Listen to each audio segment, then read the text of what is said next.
Investors. Selamat siang dan selamat hari Kamis. Semoga hari kalian menyenangkan dan berjumpa lagi di IM Daily News. Kali ini, IM Daily News akan membawakan berita nasional, berita properti, hingga update COVID-19 untuk menemani Anda hari ini. Dengan Stella dan Clarice dalam IM Daily News.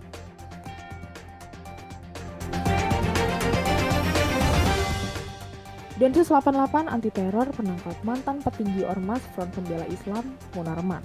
Dilansir dari kompas.com, Munarman ditangkap di kawasan Pamulang, Tangerang Selatan pada Selasa 24 April yang lalu. Namun, Kabid Humas Polda Metro Jaya Kombes Yusri Yunus tidak menjelaskan secara terperinci terkait penangkapan Munarman tersebut. Saat ini, tim Densus 88 akan melakukan penggeledahan di kawasan Petamburan, Jakarta Barat. Kabak Penumdiv Humas Polri Kombes Ahmad Ramadan mengungkapkan bahwa Munarman ditangkap karena diduga terlibat dalam aksi pembaikan di UIN Jakarta, Medan, dan Makassar, Sulawesi Selatan.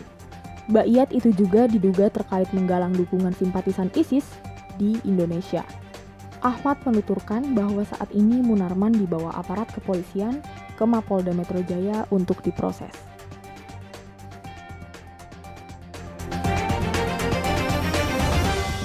Beralih ke berita selanjutnya. Berita selanjutnya datang dari sektor properti. Seperti yang pernah kita bahas beberapa waktu silam terkait pembangunan MRT fase 2A, progres fisik pembangunan MRT fase 2A CP201 per 25 April 2021 telah mencapai 15,36%. Direktur Konstruksi MRT Jakarta Sylvia Halim mengatakan saat ini tengah mempersiapkan infrastruktur tuner boring matching atau TBM yang sedang difabrikasi di negara pembuatnya yakni Cina. Dilansir dari kompas.com, rencananya tunneling perdana MRT fase 2A dilakukan pada Oktober atau November 2021 dan dimulai dari stasiun Bundaran HI menuju utara ke stasiun Tamrin dan seterusnya. Selain itu, sedang dilakukan pula pekerjaan pemasangan silo, yaitu bagian dari prasarana untuk pembangunan stasiun. Untuk konstruksi fisiknya, akan dimulai pada September 2021.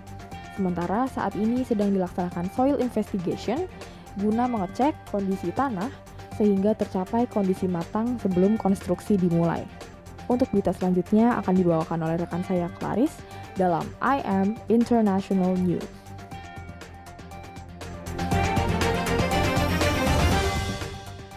Hello everyone, welcome back to yet another episode of the Daily News. I'm your host Clarice and today I have a lot of news for you. I am in charge of the international news, so I will start with an earthquake that happened in Japan not too long ago. This earthquake had a moderate 4.0 quake, and it was near the Ise-Shimi Islands.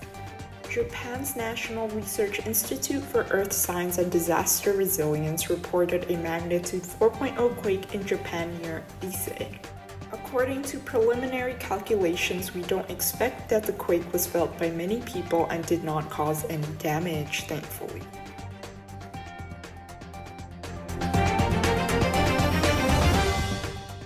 The next news I have is about the Myanmar coup. A prominent ethnic rebel group attacked and captured a military base in eastern Myanmar near the Thai border early Tuesday morning, an official from the group said. The anti-coup movement has garnered broad support across the country, including among some of Myanmar's armed insurgent groups, which have for decades been fighting the military for more autonomy. One of the most vocal opponents, the Karen National Union (KNU), has clashed with the military in their territory along Myanmar's eastern border for weeks. Last but not least, for the COVID news, India reports recorded new cases and fatalities, with an official COVID death toll that surpassed 200,000. Government data showed at least another 3,293 people died, while overall cases also rose by a record 360,960 reported infections. Experts fear that a mutated variant of the coronavirus may be responsible for the dramatic surge in India's second wave. the Indian government faces mounting criticism for letting large crowds gather, mostly without masks, for religious festivals and election rallies in various parts of the country. Thank you all for listening up till this point. I hope you all stay safe and stay healthy. Stay tuned for the next episode. See you there. Kasus positif COVID-19 bertambah 4.656 orang pada Rabu 28 April 2021.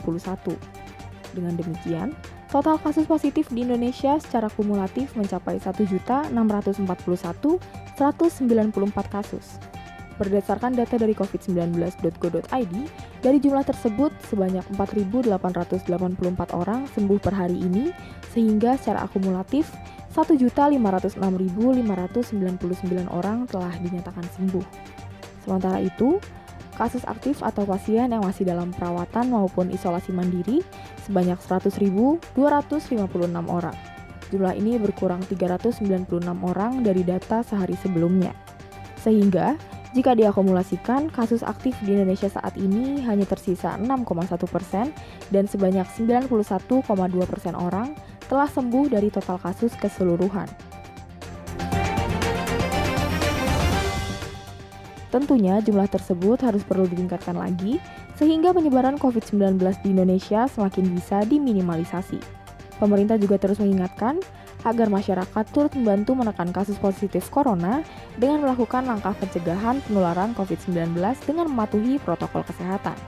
Maka dari itu, untuk kalian semua yang sedang mendengar dan menyaksikan ini, diharapkan untuk tetap menerapkan protokol kesehatan, melakukan physical distancing, dan tetap melakukan 3M.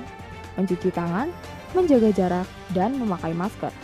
Jangan lupa untuk taat vaksinasi COVID-19 dan dianjurkan untuk tetap stay at home. Stay safe and stay healthy. Sampai jumpa di I Am Daily News berikutnya.